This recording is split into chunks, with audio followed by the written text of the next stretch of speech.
धनिया और राहुल की मुलाकात कॉलेज के पहले दिन हुई थी। दोनों अलग अलग शहरों से आए थे, लेकिन उनकी आंखों में एक पहचान सी थी। धनिया भोपाल की रहने वाली थी, जबकि राहुल मुंबई से था। कॉलेज का पहला दिन हमेशा खास होता है, और उस दिन पूरा कैंपस नवयुवकों से खचाखच भरा था। धनिया और राहुल की क्लास भी साथ में थी।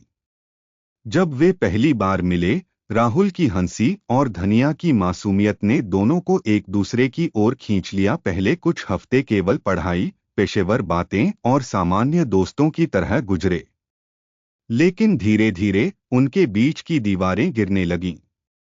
कॉलेज के प्रोजेक्ट्स में काम करते हुए वे दोनों अक्सर लाइब्रेरी में एक दूसरे से मिलते। कैफेटेरिया में चाय की चुस्कियां लेते हुए उन्होंने विभिन्न विषयों पर लंबी बातचीत की, जिससे उनके दिल की धड़कनें तेज हो जाती थीं। राहुल की मुस्कान में धनिया के दिल की धड़कनें बढ़ जाती थीं, और धनिया की हंसी राहुल के दिल के करीब जाती जा रही थी। धीरे धीरे उनके बीच का यह दोस्ताना कुछ और बनता जा रहा था। एक दिन राहुल ने धनिया को कॉलेज के पास एक पुराने किले में जाने का प्रस्ताव दिया। किला शहर से दूर एक पहाड़ी पर बसा था, जहां से पूरे शहर का नजारा अद्भुत दिखता था। राहुल ने धनिया से कहा, आओ, हम दोनों वहां जाएंगे, शायद हमें कुछ समय के लिए खुद को जानने का मौका मिलेगा। धनिया ने मुस्कुराते हुए हामी भर दी। अगले दिन वे दोनों किले की ओर निकल पड़े। वहां की ठंडी हवा और खूबसूरत नज़ारे उन्हें और करीब ले आए। किले की पुरानी दीवारों पर बैठे हुए राहुल ने धनिया से कहा, धनिया, मैंने तुम्हारे साथ जो वक्त बिताया है वो मेरे जीवन का सबसे खूबसूरत वक्त रहा है। क्या तुम मेरे साथ पूरी जिंदगी बिताने के लिए तैयार हो? धनिया की आंखों में आंसू थे, लेकिन वे खुशी के थे। उसने कहा, हाँ राहुल, मैं भी तुमसे बहुत प्यार करती हूँ।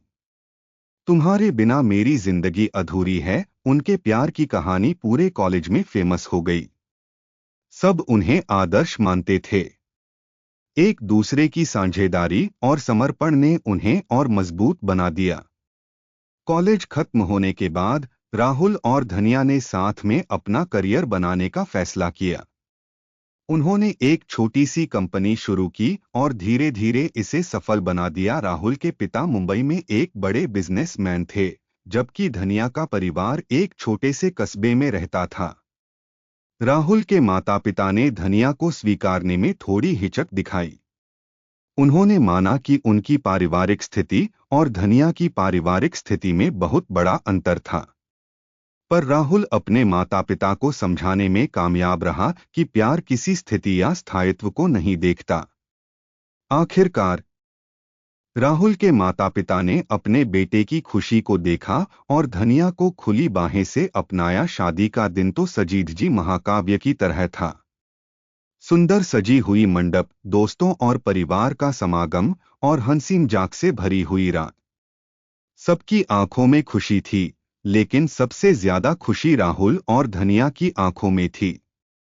उनकी शादी का दिन पूरे शहर में चर्चा का विषय बन गया। राहुल और धनिया का प्यार सच्चा और अनंत था, और उनकी कहानी ने ये साबित कर दिया कि प्यार में कोई बाधा नहीं होती। शादी के बाद दोनों ने अपने अपने करियर को नए आयाम दिए। राहुल ने एक बड़ी मल्टीनेशनल कंपनी में शीर्ष पद हासिल किया, जबकि धनिया ने अपनी खुद की डिजाइनिंग कंपनी खोली। वे दोनों अपने जीवन में जितने भी उतार चढ़ाव आए, उन सभी से मिलकर सामना किया, और हर दिन उनका प्यार और गहरा होता गया। बिजनेस और पारिवारिक जिम्मेदारियों के बीच भी उन्होंने कभी अपने प्यार को कम नहीं होने दिया। राहुल जब ऑफिस से थके हुए घर आते थे, तो धनिया उनके लिए हमेशा ताजगी भरी चाय लेकर हाजिर रहती। और धनिया की कंपनी में जब कभी भी कोई नई डिजाइन बनती, वह सबसे पहला प्रोडक्ट राहुल को ही भेंट करती। एक बार उन्होंने एक खास जश्न मनाने का फैसला किया। उनकी शादी की 5वीं वर्षगांठ पर राहुल ने धनिया को उनकी कॉलेज के पास वाले पुराने किले में फिर से ले जाने का प्रस्ताव दिया। इस बार किला और भी खूबसूरत लग रहा था। राहुल ने पैसे खर्च करके उसी जगह एक छोटा सा डिनर अरेंज कराया था। डिनर के बाद राहुल ने धनिया से फिर एक बार वही सवाल पूछा, धनिया, क्या तुम मेरे साथ पूरी जिंदगी बिताने के लिए तैयार हो? और धनिया ने फिर वही जवाब दिया, हाँ राहुल, मैं भी तुमसे बहुत प्यार करती हूँ।